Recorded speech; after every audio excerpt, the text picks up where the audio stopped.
Baby, baby.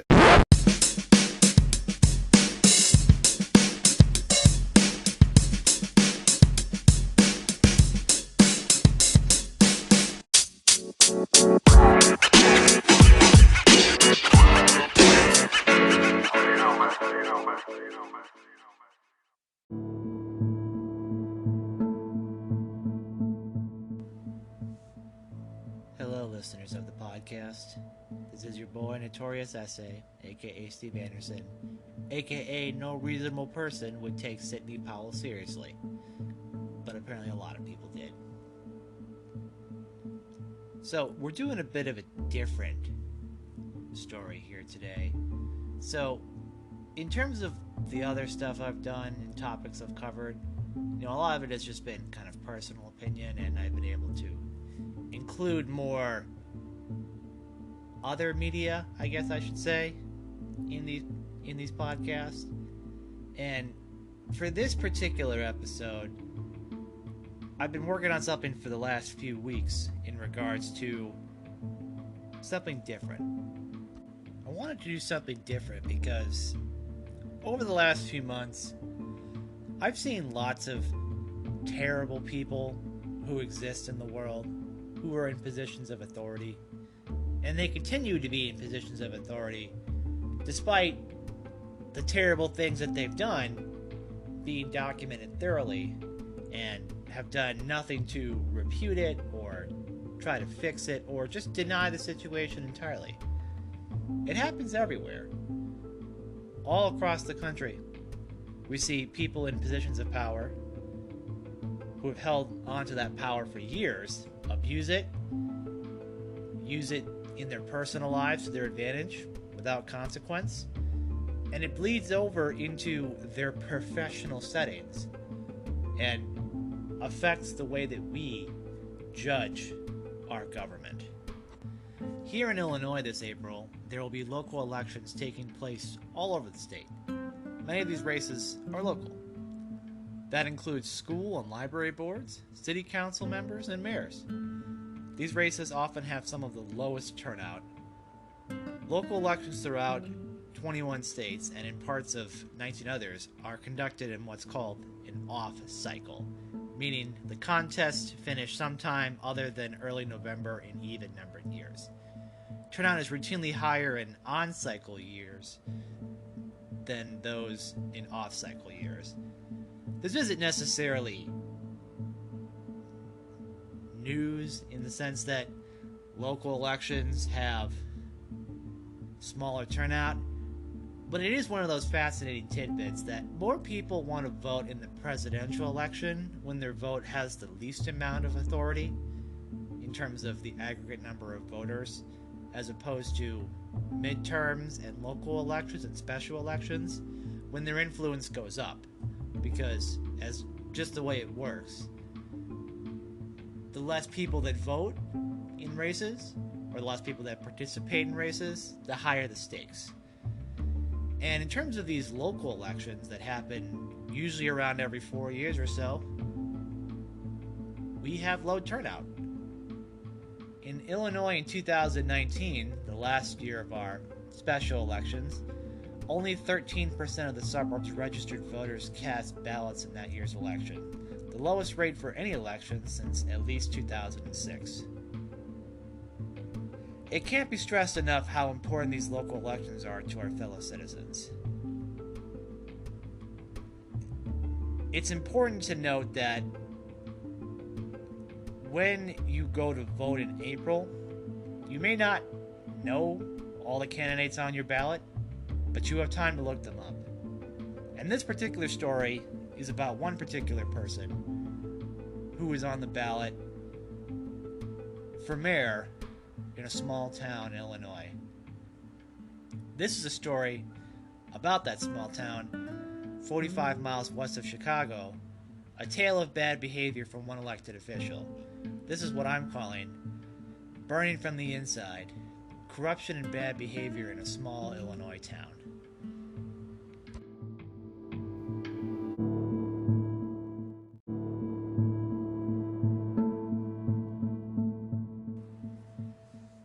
About About 40 miles outside of Chicago, there is a small, quiet suburb called Geneva. Geneva is a city, and it's the county seat of Kane County in the state of Illinois. It's part of a tri-city area located between St. Charles and Batavia. As of the 2010 census, it had a population of 21,495 residents. And in 2019, the estimated population was 21,809. The area has experienced rapid population growth from the late 1980s through the mid-2000s as the Chicago suburbs spread to the west. Geneva is a popular tourist destination with its scenic location along the Fox River and numerous shops and restaurants. There's an extensive bike trail system in Geneva, including portions of the Fox River Trail and the Illinois Prairie Path. Geneva has an active historical society, the Geneva History Center, located in downtown Geneva, as well as the Fabian Windmill, an old Dutch windmill dating back to the 1850s. The town has received local acclaim, particularly back in 2012 and 2013, when Bloomberg's Business Week, I should say,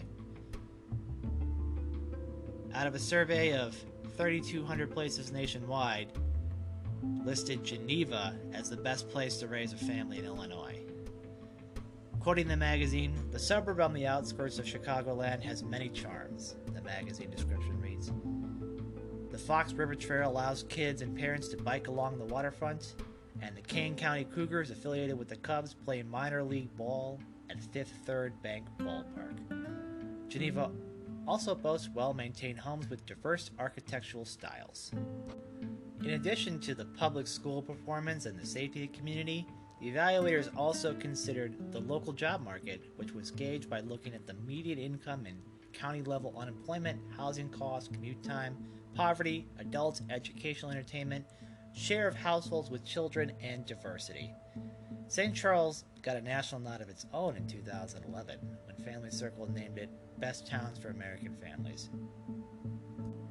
Also quoted in the story for Bloomberg is the mayor of Geneva at the time, who is still the current mayor, Kevin Burns. As listed in the article, for Mayor Kevin Burns, the magazine's ranking of the city affirms what people who live there already know. Geneva is a great small town. It validates what we've all known for many years. Geneva is a special place. Geneva will always be a community that strives to be a small town. And I think that pursuit of a small town feel probably attributes to its greatest characteristics. On a personal level, I've been to Geneva more than once. It's a great little town, lots of shops, lots of restaurants. Been there for Swedish Days, which is a festival they have every year when we don't have a pandemic to celebrate Swedish history. And fun tidbit, The Road to Perdition, starring Tom Hanks, Paul Newman, and Jude Law, was filmed in downtown Geneva. So there's a lot going on there. However, the reason we're talking about Geneva is because of the man quoted in the article, Mr. Kevin Burns. I was notified by an associate of mine that there was an election going on in April, and that there was a particular person that should be looked into, because this particular person apparently has some personal issues that led into the political issues that resulted in a whole host of controversies.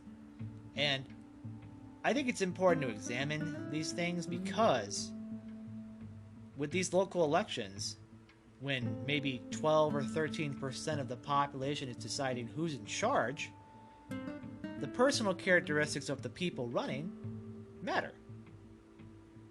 So in order to look into this situation, because if you were to just go to either the Geneva city website or local papers like the Daily Herald or the Kane County Chronicle, most of the information that you'll find about Mayor Burns is either a series of endorsements, even though he ran unopposed multiple times, debates between him and other people running for mayor in the last several elections, and different initiatives going on throughout Geneva.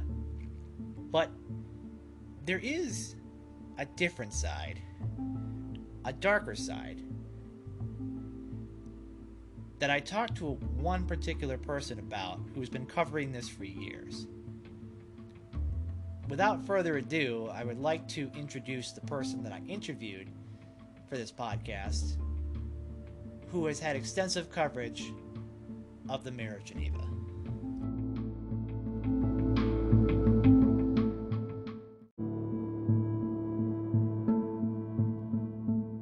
I'm Jeff Ward. I am a former 8-year opinion columnist for the Suburban Sun-Times newspapers, including the Beacon and Courier News. I continue to write on my own on thefirstward.net.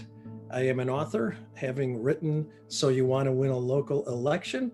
I'm also a campaign manager with a reasonable 80% success rate.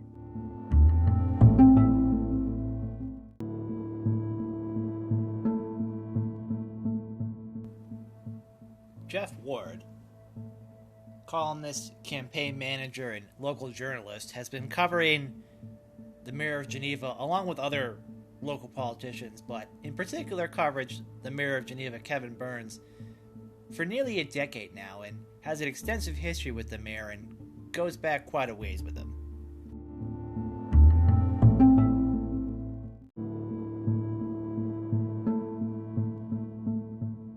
To go way back, Kevin originally, the Mayor Burns, I guess I should say, was one of my best sources. We were good friends, but as it is with most narcissists, you start to see the chinks in the armor when you're with them long enough. And when I started seeing kind of the personal vendettas, the capacity to say one thing and do another, the constant, and they still are constant battles he got in with various Geneva groups that it's just, why would you want to get into a battle with them? Then I learned about, his court battles with his ex-wife, his many DUIs, the Geneva police let him slide on. And so, this wasn't, Steve, this wasn't an intentional thing. It's right. Sometimes you go where the story takes you. And as Kevin's gotten older, Mayor Burns, I guess I should say, he's had a much more difficult time hiding his dysfunctional proclivities. So in fact, I try not to write about him too much because I could probably devote an entire blog to him.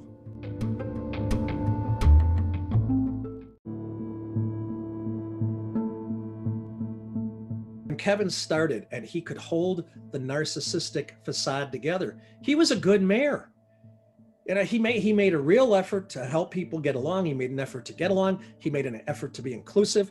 I mean, I kind of knew the backstories, but a politician that runs somebody off the road on Fabian, flashes his badge. Oh, we've heard those stories before. And I figure you take the bad with the good. It's the problem is, I've talked to people very, very close to him, and Kevin hates being mayor.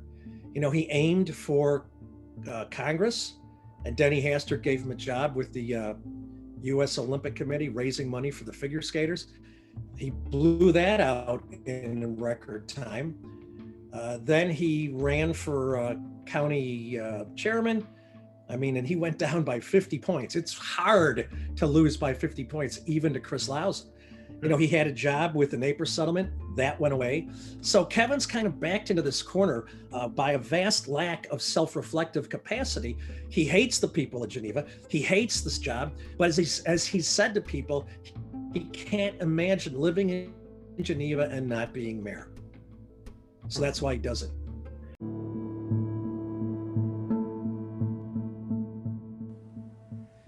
When it comes to analyzing politicians and the claims that they make, Jeff Ward on his website, thefirstward.net, has an extensive coverage of Geneva Mayor Kevin Burns in regards to not only the personal disputes that were mentioned earlier, which will be covered later in the podcast, but as a general political conversation.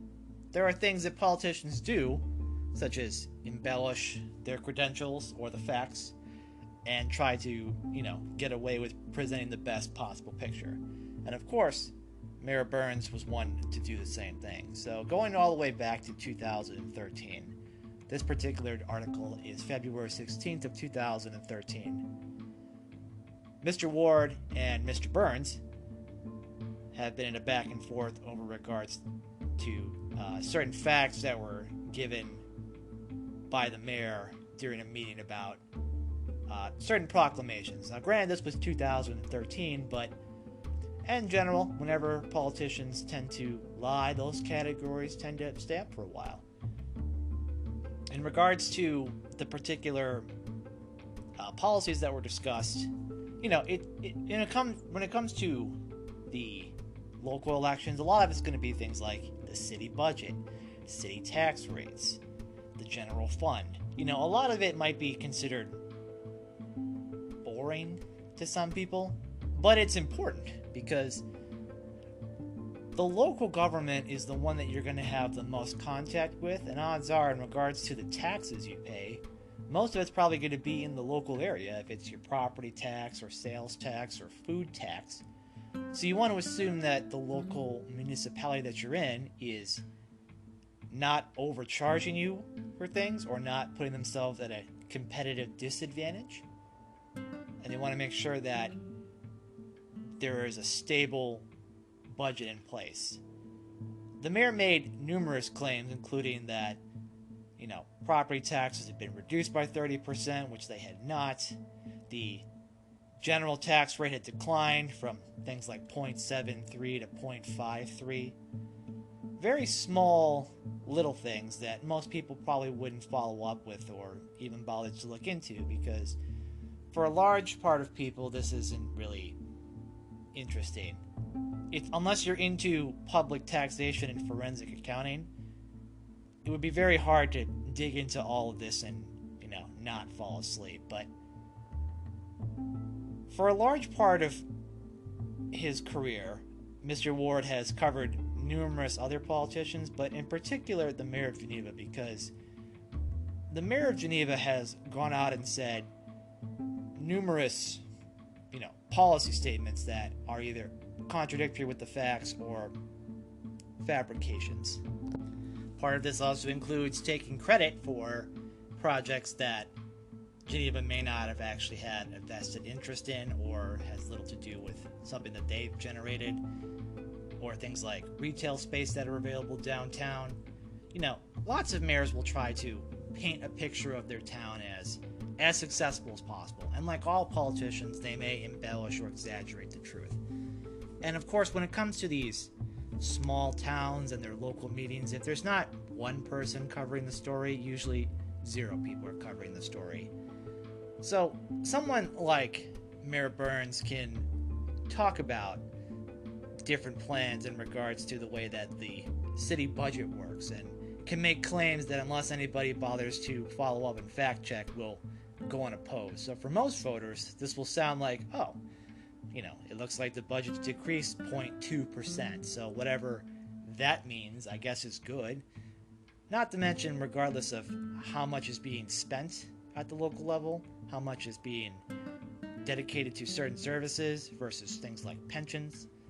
For most people, this isn't really too much of their concern, so much as the streets don't have potholes and they don't believe the mayor is a straight-up criminal, which in some cases may still be the issue. But for a lot of people, things like this are kind of boring, but it's the normal type of stuff that one would cover in regards to a politician. And of course, politicians can also lie. From February of 2013 as well, there's a story that Mr. Ward covered in regards to the mayor saying that Geneva doesn't have right on red tickets for red light cameras. Mr. Ward, in fact, used the Freedom of Information Act, or FOIA for short, and requested data on that, and it looks like 40% of Geneva's camera tickets were going to illegal right terms. And while Mr. Mayor Burns said that initially that they didn't in fact have these tickets, turns out that they never made any claim to the contrary, even though that's exactly what he did. And of course, you can say that things like, we don't write red light camera tickets, and then have, in fact, red light camera tickets, and just say, you know what, whatever, I guess I lied because nobody cared about it. But red light cameras, those things that are actually less effective than not having a camera, that cause more accidents than solve, and usually are just money generating machines for municipalities.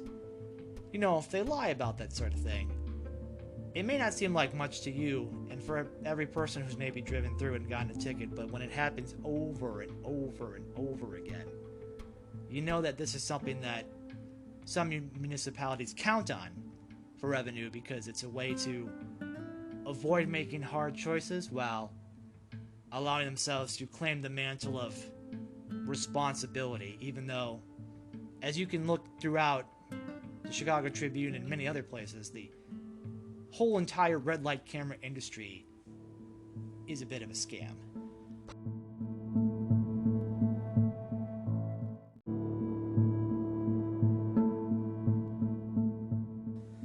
Part of being a politician also means that you can campaign as one thing and act as another. One of these, as Mayor Burns does, is calling himself a fiscal conservative. Now, as I mentioned earlier, the mayor has repeatedly made claims over the years about the city's property tax rate, the investments being made, and how money has been spent. But like most politicians, these are half-truths, stretched truths, and sometimes straight-up fabrications. In particular, Mayor Burns has long called himself a fiscal conservative, but in regards to the property tax levy, he has repeatedly said that Geneva has to implement the maximum property tax levy increase, or we, quote, lose that money for good if we don't. Now, most fiscal conservatives would try to not have to use the maximum property tax levy increase every time, but for mayors who crave revenue, because revenue is power, they will always try to implement the max amount of space.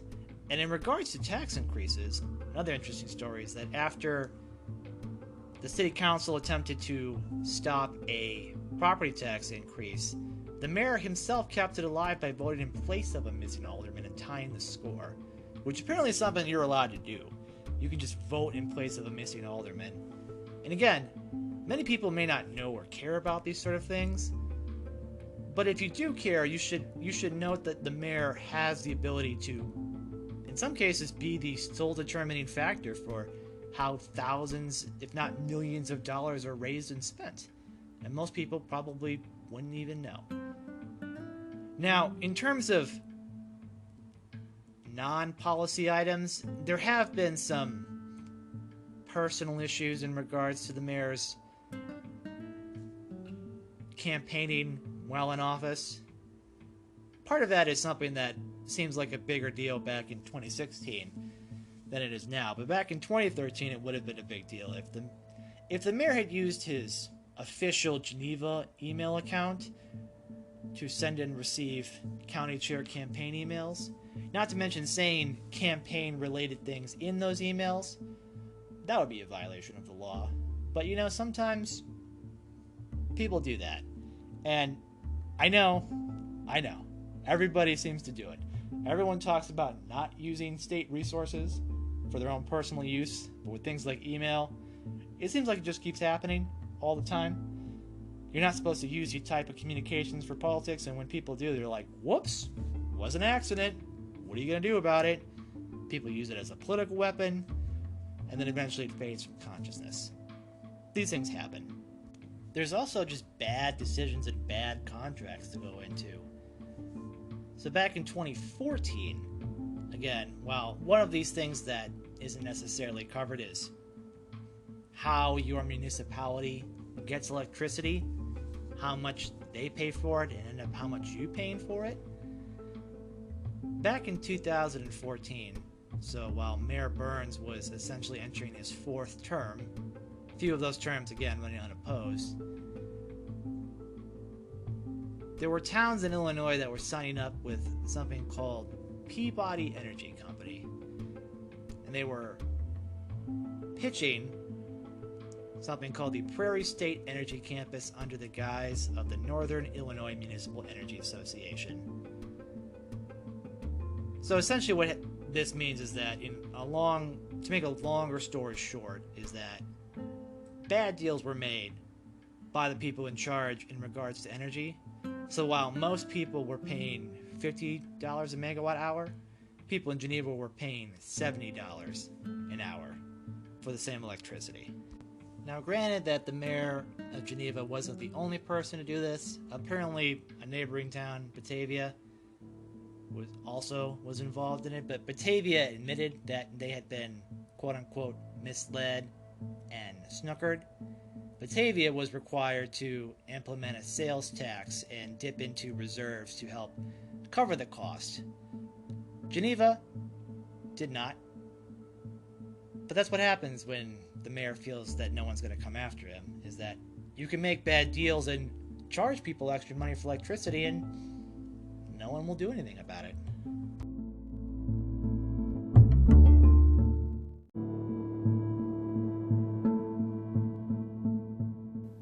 During the pandemic, we've seen a rise in, I'm not going to say bad, but we'll say somewhat patchwork and questionable regulations regarding businesses being open. Now, considering the fact that, it seems in America at least, the pandemic playbook that we should have been developing since 1918 has sort of been forgotten about and thrown out the window because pandemics are a thing that apparently didn't happen anymore. A lot of the laws we have based on these pandemics date back to the early 1900s, and down from the state and local level, the ability to deal with public health is one of those primary concerns. But we've definitely seen some people overstep their authority under the guise of protecting citizens from coronavirus. Some regulations have made sense, and some regulations, if explained and can change over time, the public's willing to adapt. But when you're going out on a limb to try to enforce these restrictions, as Mayor Burns has done, so from November of this year, again, through Jeff Ward on his website,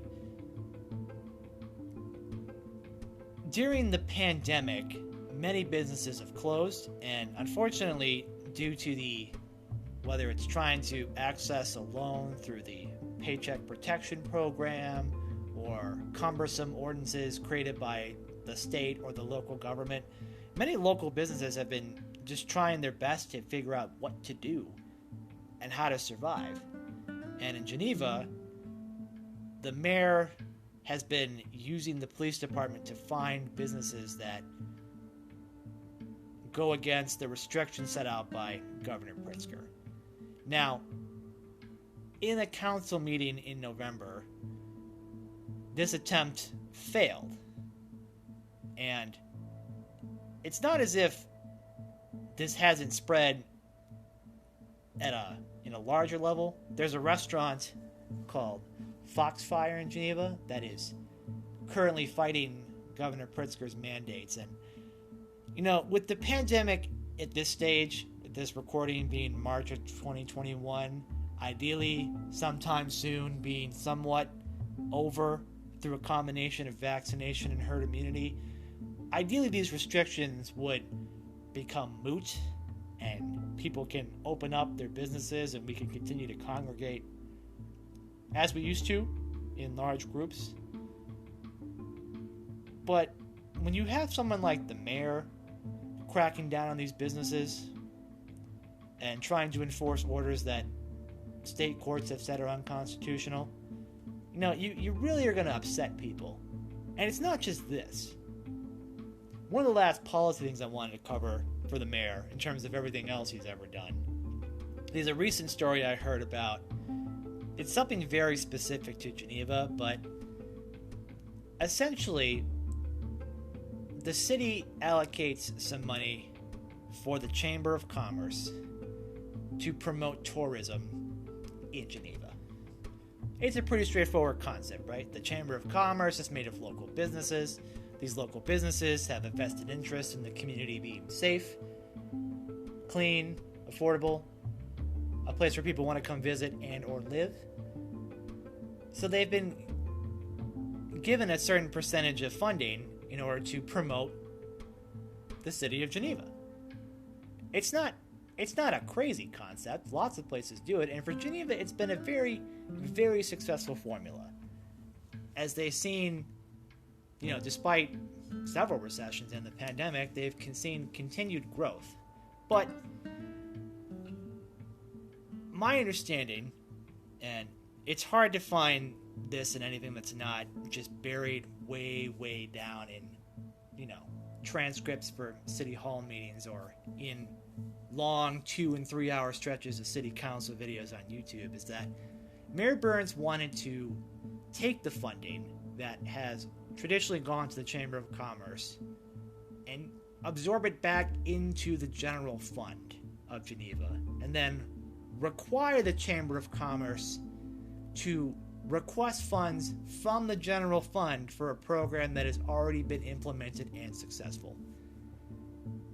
So through a combination of using the police department to find businesses that are trying to, understandably navigate the complex circumstances regarding the law and coronavirus and reasonable restrictions, trying to use the city council to find businesses that are in legal challenges, not to mention trying to take money that's been set aside for them to promote the town and bring it back into your control and then make those businesses come back to you, and if they don't, possibly face subjugation of the police department.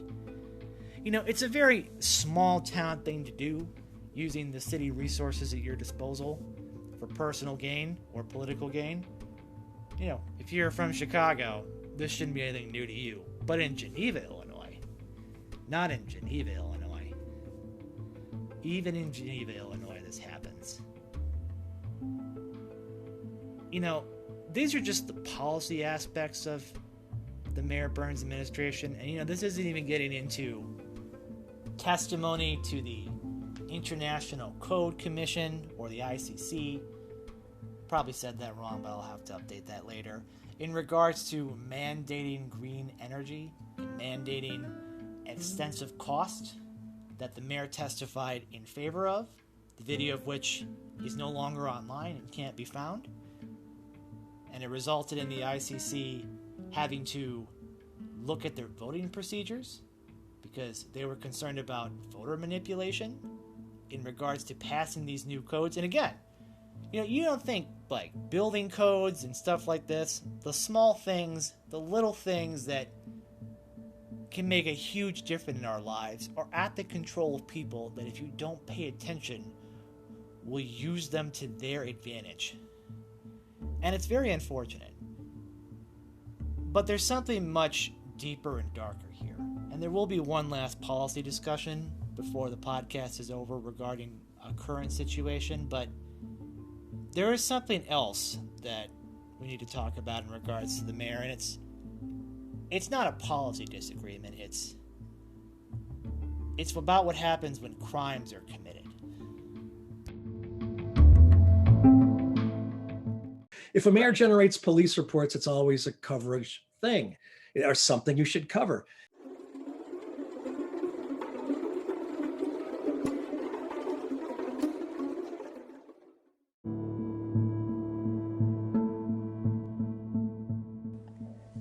Through my conversations with Jeff Ward and reading over his website, one of the things that struck me was the allegations of,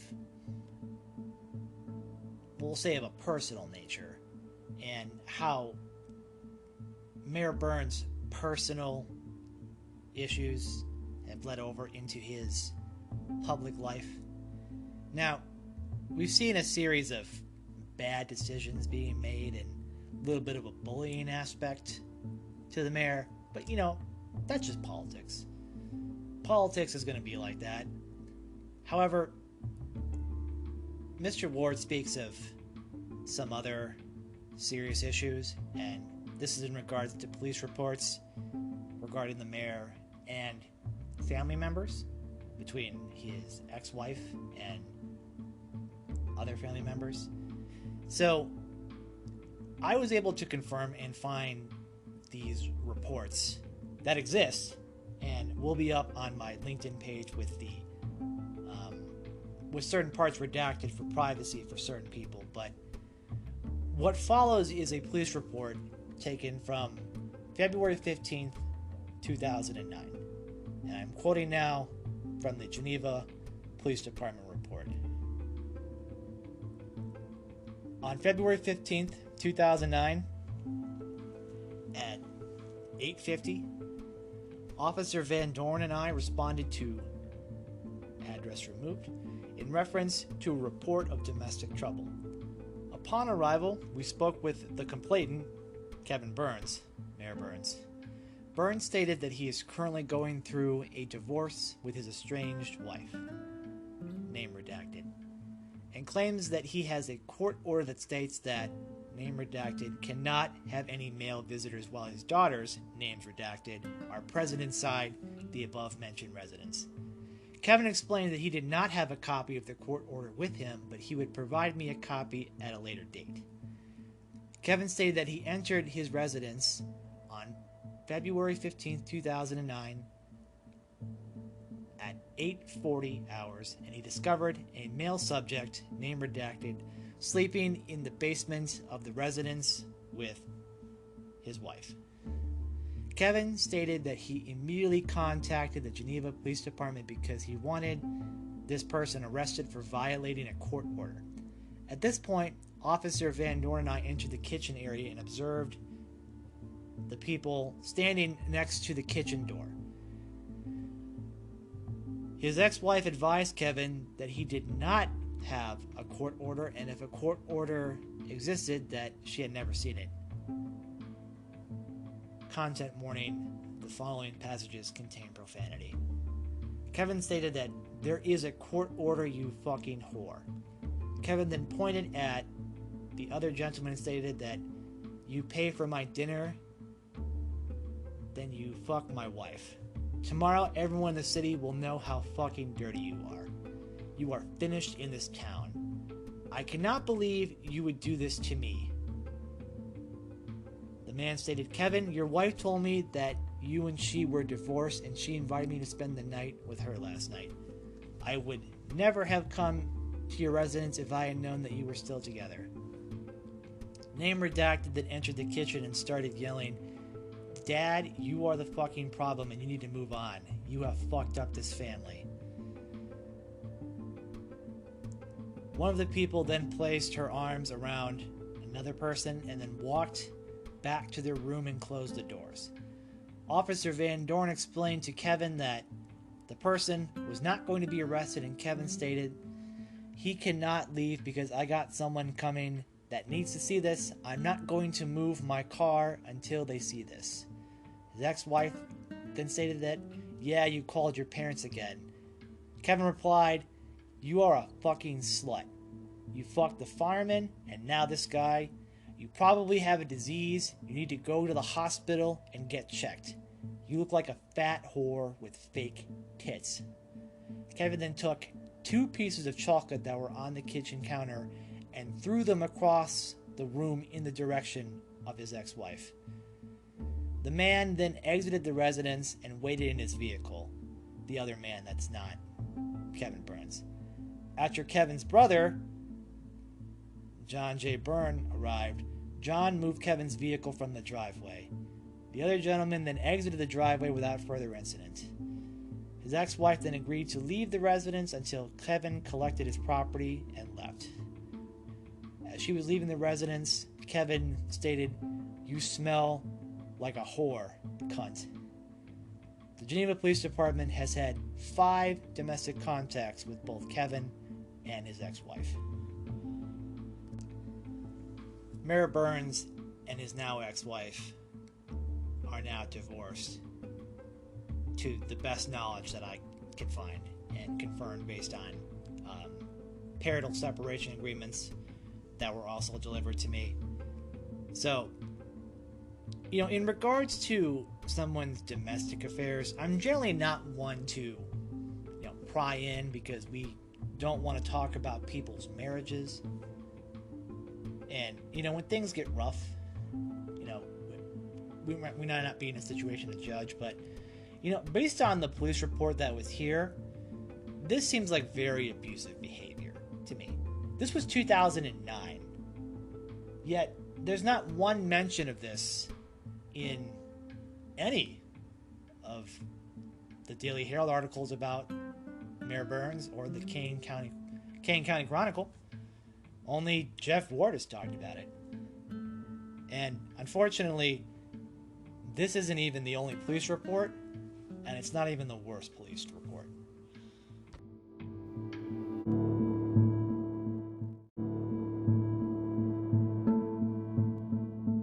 Someone off the road and flashed a badge, and then it turned Yeah, out Kevin got road rage. I think it started. I have the police report. You could, the Batavia police, who I do have a generally good relationship with, tried to tell me that like 3 years after the fact, the investigation was ongoing. And I wrote I said, do you guys really want us to get off on a bad foot?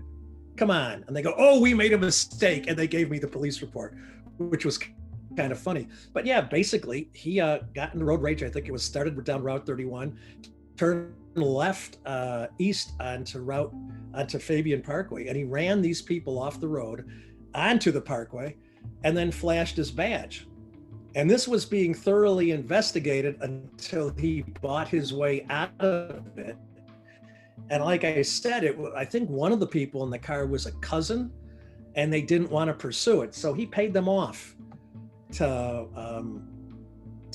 make it go away. And you figure nobody does that once, despite what people say about me, and never will. Life is too short. No, but Kevin, no, that was one of his greatest hits, without a doubt.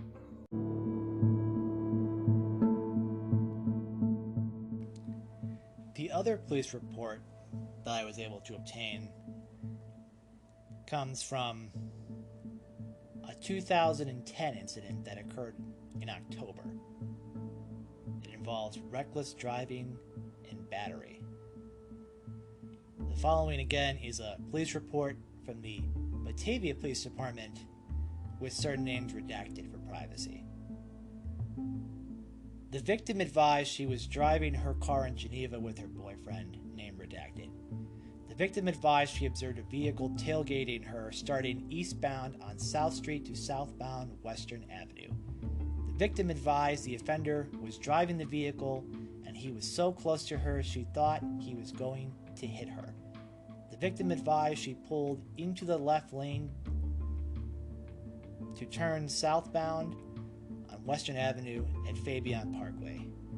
The offender pulled alongside her vehicle in the through right turn lane. The victim advised the offender was yelling something at her out his window, but she couldn't hear him because her window was up. The victim advised the offender looked belligerent. She also said she didn't do anything wrong to warrant being yelled at, so she flipped him off with her middle finger. The victim turned left to eastbound Fabian Parkway from Western Avenue. She noticed the offender had also turned left from the through right turn lane and was pursuing her. The victim advised she was in the curb lane when the offender pulled alongside her vehicle in the inside lane. The offender then cut off the victim's car by pulling diagonally in front of it near the intersection of Fabian Parkway and Carrots Drive. The victim advised she drove up onto the curb when she was trying to avoid the offender's vehicle. The victim's wheel rim was scuffed when she drove into the curb. The victim advised the offender got out of his car and approached her car. He was yelling at her, but she had her window up. The offender went back to his car and returned to her car with a badge. She rolled down her window and the offender began yelling at the victim and witness about flipping him off. The offender identified himself as the mayor of Geneva. The victim advised she told the offender to calm down and not yell at them, at which time the offender poked her in the left shoulder with his finger. The victim advised she was not injured by the poke, it was just insulting to her. The offender never identified himself as a police officer. The offender got back into his vehicle and left the scene eastbound Fabian Parkway to southbound Illinois Route 31. The witness was on the phone with 911 and gave the vehicle's direction of travel and description. A blue Altima with an algae sticker in the back window. Officers were in the area of Route 31 when the call was dispatched but could not locate the offending vehicle. The witness also said he believed the offender was intoxicated. The witness said he knew the offender to be Geneva Mayor Kevin Burns. The witness informed RO he is related to the offender's ex-wife.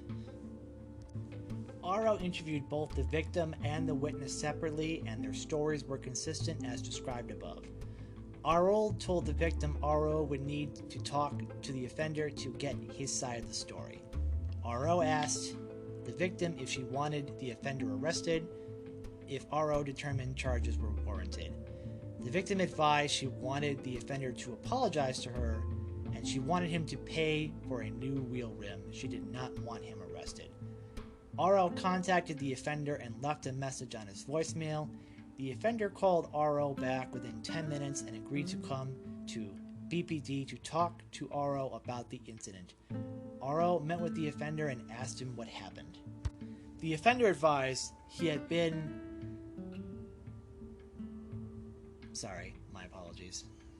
He had been westbound in Geneva and was going to turn left into Burgess Road when the victim also decided to turn left from the left through lane, cutting him off.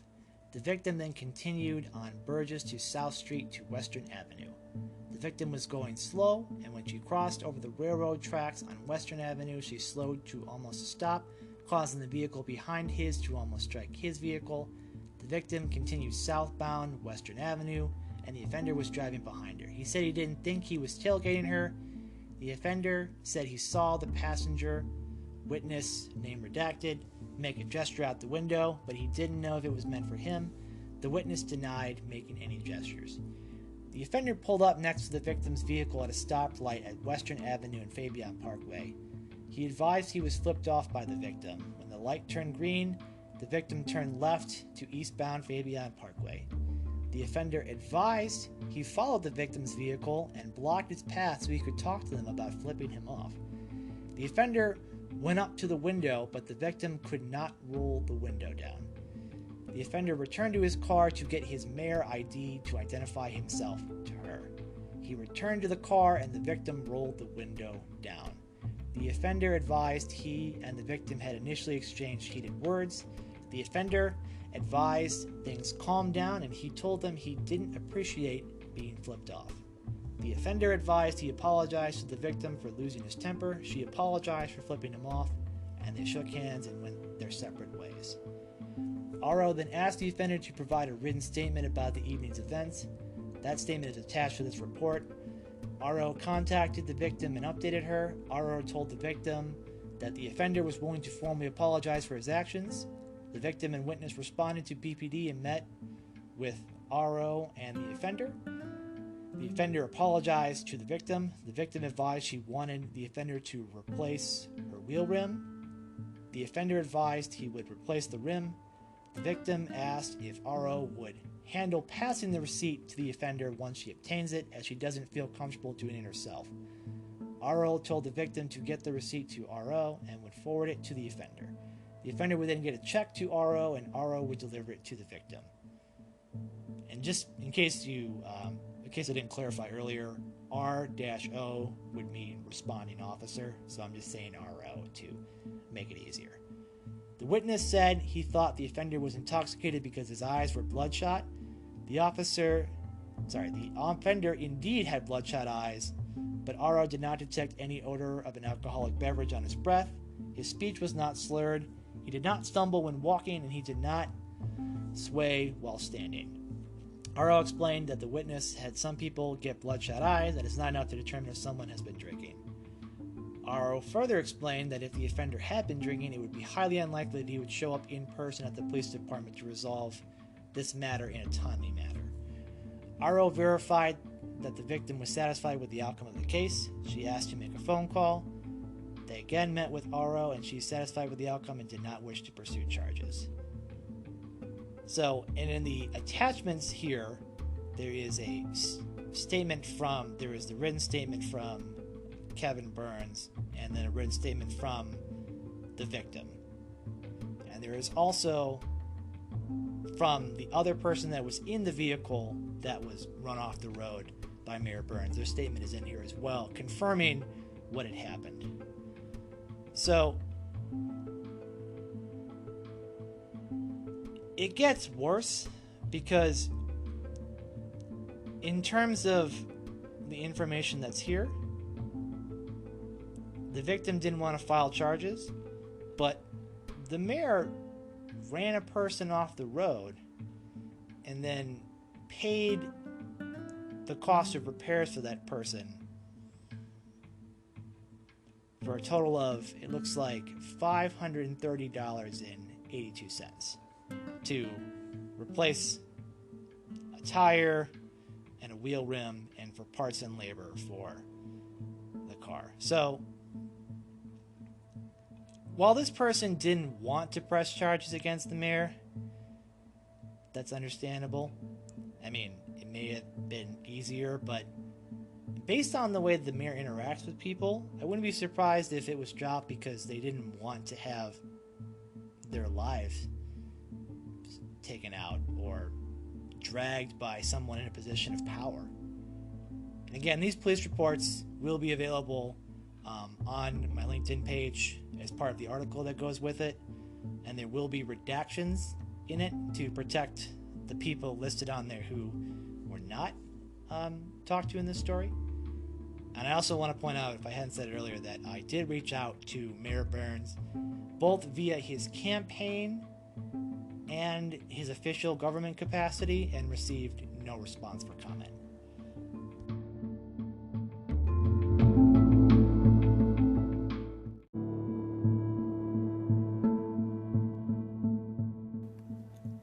And the thing about this road rage incident that ended up with no charges being filed and the mayor agreeing to pay the damages caused to the car is that from these two police reports alone, where we have at least one case of 5 domestic calls in regards to domestic issues with the spouse, and then we have a police report talking about running someone off the road and then paying their damages later, in which the mayor discusses drinking and it being a problem, is the concern that when someone is able to do these things without much consequence, it becomes easier and easier to do them.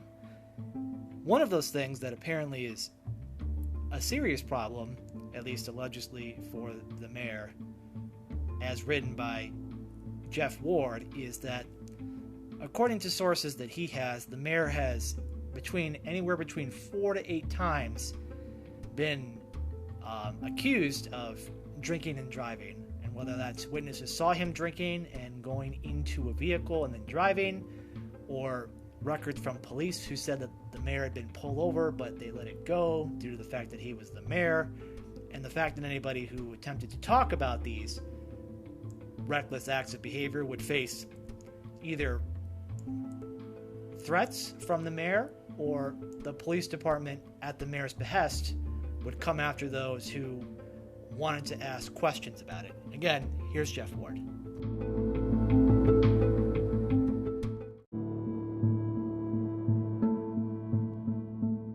He's had interactions with his ex-wife, and then according to you, he's had multiple DUIs that have let slide, right? It just seems like a man's personal conduct. 4 to 8. I have eyewitnesses. Eyewitnesses saying 4 to 8 times he's had DUIs slide off. And like, that's dangerous, right? Because like driving drunk is like a serious offense. Oh, absolutely. And you know, at last year's Christmas party, Christmas thing, as a speech, he was clearly slurring his words. When he spoke to the county board last late summer or fall, 3 people But if you have been around alcoholics anytime, for any length of time, I guess I should say, you can tell when they've had a few. And according to 3 sources, Kevin was drunk talking to the county board, and he basically demanded money for the CARES fund, the COVID relief. And the county board basically flipped him the dual bird, and Geneva ended up getting less money.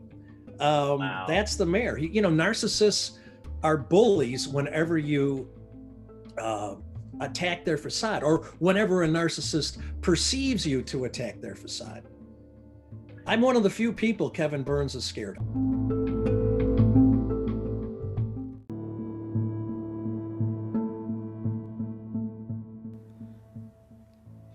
So if by now, if you haven't gotten a full picture of the mayor of Geneva, there is one last topic I'm willing to discuss on this. And again, this is all going to be on my LinkedIn page in significant more detail, along with copies of the reports and links to the other articles cited by Jeff Ward, the Daily Herald, and other places.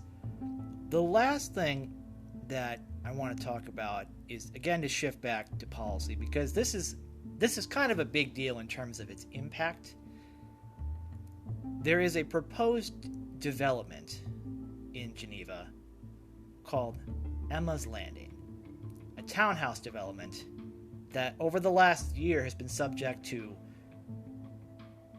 votes in the city council, threats of litigation, acts on behalf of the courts, hundreds of testimonials from residents opposing the project, and yet, despite it all, the mayor continues to force the project onto the residents of Geneva. And to give you a better understanding of what's happening, in discussing this particular development project, a place called the Burden Foundation wants to build 45 townhouses on a 7.5-acre parcel along Lewis Road near the Sterling Manor subdivision in Geneva. Now, this has been subject to numerous questions from the community in regards to if this is a feasible project, for one, and two, whether or not this is going to cause problems in terms of density and flooding. These are the kind of things that happen a lot when you're talking about adding new construction and new residences to a certain area. And again, this particular project, at least in theory, is designed to be for affordable housing. Granted that the city of Geneva had a plan with this original site back in the 90s, and it didn't work out, and they've attempted to sell the land, and essentially when they put out bids for it, only one person submitted a proposal, and it was the Burden Foundation. The Burden Foundation attempted to get the land for either free or a cheap donation, which it turns out you can't do. And while this was happening, after it was decided that they could not in fact get the land for a donation, they were able to pony up roughly the market value of it, which was about $600,000.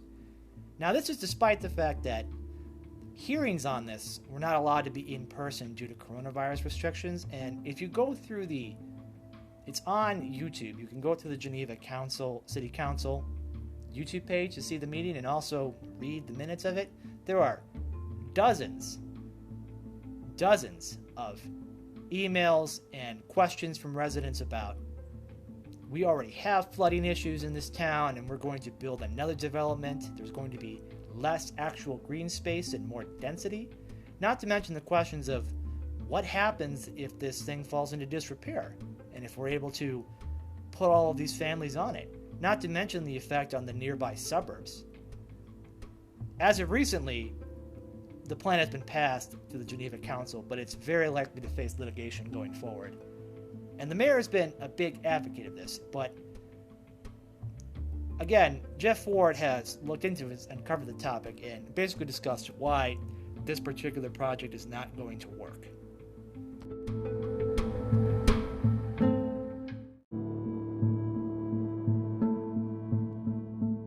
I am not opposed to affordable housing, but what works, as what worked in West Chicago, is they brought in Habitat Humanity. They brought in Habitat for Humanity.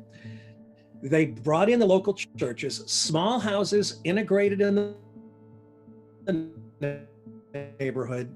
Yes, the people went nuts. The pastor of St. Andrews lost his job. He's a friend of mine as a result of it, but it worked.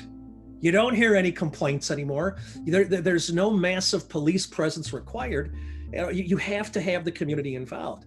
Emma's Landing is proposed in the triangle bordered by the Burlington Northern tracks along Kesslinger Road, the businesses and kind of the eye clinic, former Kane County Chronicle building, along Randall Road, and then Caneville Road, and Caneville Road is at a diagonal, so there's not much western boundary, but what there is bordered by small woods and a retention pond. So you're going to stack, and I don't remember exactly what I wrote, Steve. You're going to stack, I want to say, 80 families in an 8-acre area that's geographically segregated. So, and they're the ones segregating these folks. And history has proven, from Cabrini Green to the Robert Taylor homes down the line, that when you do that, it fails. It creates.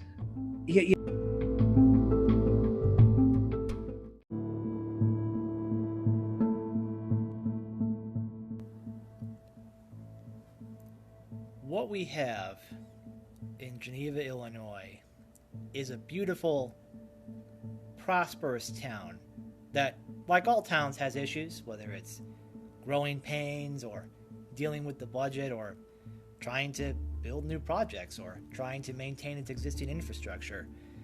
These are all hard, complex, and thoughtful discussions that need to go on. And for the most part, people seem to just think that things kind of work on their own.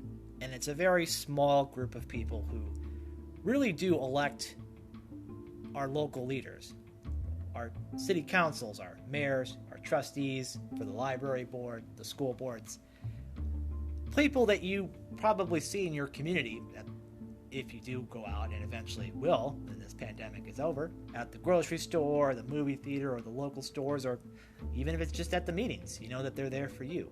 You know that they're there to work on your behalf. They're there to help you and your community be better. I'm not a resident of Geneva. I'm just a guy with a microphone and a podcast who has time on his hands. But as a person who has been involved in the political scene for well over a decade now, and seeing lots of less than deserving people carry on in positions of power and deserving people crushed by the system or taken out by it or stymied in every direction, it's enough to drive most people mad. It's enough to drive most people away from the process in general, because they fear that they won't even be able to get a foot in the door, nonetheless use the system to do the slightest bit of change or to help make a difference in their community. And when it comes to things like the mayor of a town, you may not think much of it if you're in Geneva, traveling, going through the shops, or enjoying the local scenery. You're probably not one to think about the town's local politics, but this kind of thing matters, because it's not just the residents of Geneva that are affected by it, it's everyone who sees government working for only certain people. It's certain people who are able to use the system to their advantage, both unethically and illegally. It's people who bully their way into positions of power and bully to keep them in power. It's forcing bad decisions on your residents at a time which challenges are asking a lot of us questions about where do we want to live and how are we going to work and what is my relationship to my government, whether it's my local government, my state, or even the federal government. Does it really matter if a person's personal conduct affects their job? I mean, it seems like we've come to this conclusion where, hey, as long as I like the person and like what they do, a man's personal life is a personal life. And whether it's the Democrats protecting Bill Clinton in the 90s, or whether it's Republicans protecting Donald Trump for the last 4 years, I'm just tired of seeing people excuse bad behavior because it's somebody they agree with politically, or it's someone that's got them a favor, or it's somebody that they just, they don't like the way that they've done, but man, that other guy wants to look at the budget, and I just can't have that. I can't have a reduction in the property tax value because I'm afraid of, whatever else is going to happen. Or, hey, I'm afraid the police department is going to fine my business if I don't cooperate with the mayor, or he's going to take my funding away to advertise for it because he wants more control. People shouldn't live like that. People shouldn't live in fear of an elected official that makes $24,000 a year.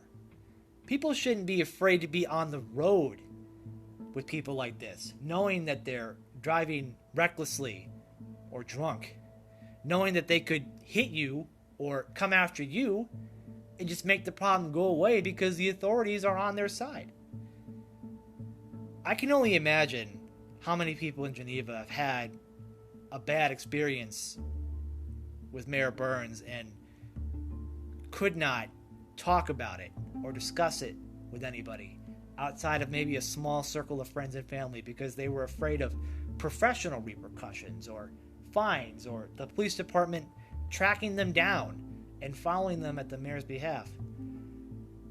You think this is something that happens in Chicago. We think of this as a daily machine or a political machine type of deal. And it's not one to think that this small little tourist town is where it happens. But in fact, at the local level, this sort of charismatic, narcissistic, bully personality, particularly in a world which very few people decide these elections, people can not only survive, but just dig in and stay there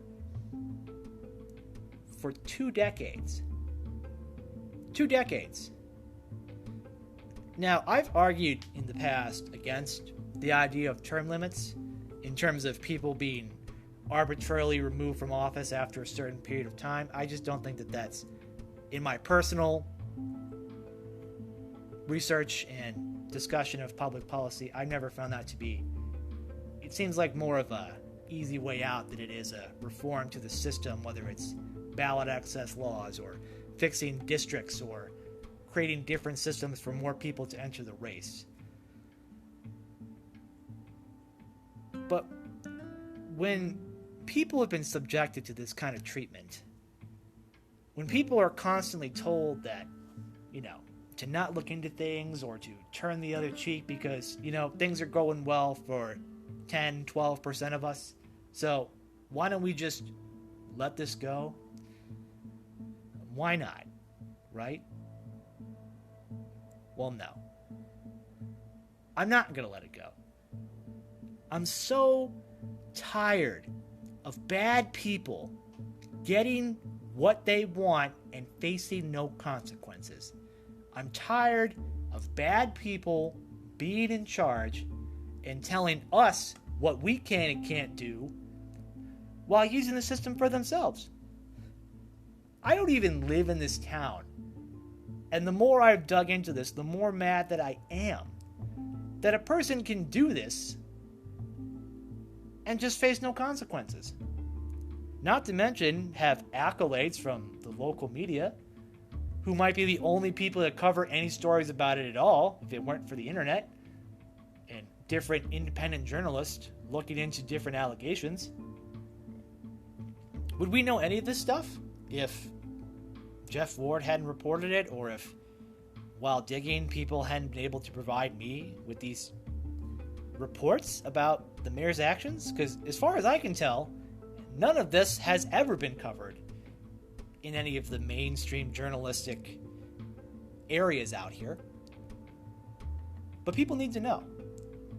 If people are going to act like this, and if people are going to act like they're above the law and above the rules and can just do whatever recklessness they want and face no consequences, consequences make us who we are. Consequences help us learn from our mistakes and be better people. But unfortunately, with a political system that requires very little to get in and a lot to change, there are entrenched incumbents like Mayor Kevin Burns of Geneva who truly believe they can do whatever they want without any kind of consequence from the voters, from the police, from businesses. They're all afraid to act out. And I think Jeff Ford says it best when he's talking about what makes people afraid to challenge the mayor and challenge the kind of status quo that's happening in Geneva.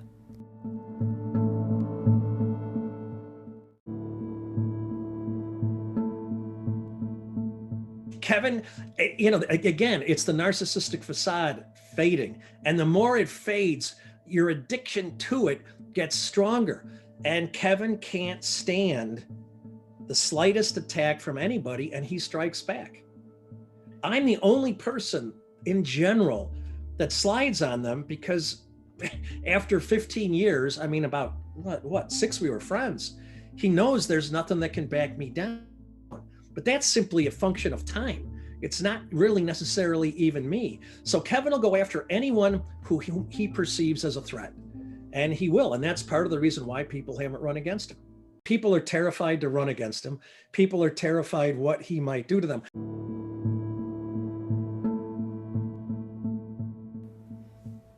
If you're a Geneva resident, or you're just concerned about good government and options available, I know this particular episode of the podcast may make you angry and get you down because, all we're hearing is stories of people who have power, who abuse it and get away with it, and there's nothing we can do about it. That is what elections are for. And frankly, it's the only time most of us will ever have a real say in what happens in our governments. And in this case, Mayor Burns is not unopposed. A former councilman and local businessman, Tom Samoyan, is the mayor's challenger. Apparently he challenged him in 2017 and lost, and is running against him again. I hope to talk to Tom in the future. I'd like to ask him about the mayor in Geneva. I'd like to ask him about what he wants to do and things like this. But for the people of Geneva, just know that there is someone else running for mayor. You don't have to put up with this. You don't have to live in fear that the mayor will send the police on your business, that he will berate you in public or in private, that he may physically hurt you while driving his automobile. You don't have to live like that. You don't have to deal with that. You, in a very short amount of time, this April 6th, have the ability to change that. And again, I'm not from Geneva. What do I know? I'm just a guy with a podcast. But to me, it seems like if given the opportunity between somebody who makes threats and someone who doesn't, somebody who has multiple businesses as opposed to somebody who has only one job, someone who's known for building in the community as opposed to bullying people in the community, the choice seems pretty clear, doesn't it? And it's not just Mayor Burns in Geneva, it's thousands of mayors and thousands of people across thousands of towns who are only subject to 10 to 12 to, if we're lucky, 20% of the voting public. You are the only accountability between bad local governments and real authority in the process. You, the voter, are the one that decides this. And I know, after 2020, after all that election nonsense, you're tired of hearing about it, you don't want to deal with it anymore, the pandemic's on your nerves. Maybe you've gotten a vaccine. Maybe you're waiting on the second shot. Maybe you haven't gotten it at all. Maybe you're unemployed. Maybe you're just angry at the world in general and you don't know what else you can do. But there is one thing you can do that is always proven to be effective, and that is vote. That is organize, that is talk, and that is demand better from your leaders. Demand better from the people who govern you, because this is America and we live on the consent of the governed, and if the governed no longer give their consent, then they can choose to have different leadership. And frankly, the case is pretty clear if you ask me. I want to thank Jeff Ward for taking time to speak with me. You can find more about Mayor Burns on his website, thefirstward.net, which has extensive coverage. You can also check out my LinkedIn page for the long-form version of this podcast, where it's not exactly written out as a transcript, but the same sources, the same information is on there, along with the redacted police reports and links to different videos and different articles in regards to conversations that were brought up here today. Just remember, you may not care too much about these off-year elections. You may not know who your local mayor or city council or school board or library board is, but I highly suggest you find out. I highly suggest you read the papers, go to their websites, listen to different debates, get as much information as you can from as many sources as you can. Use your best judgment. Go forward and exercise your rights.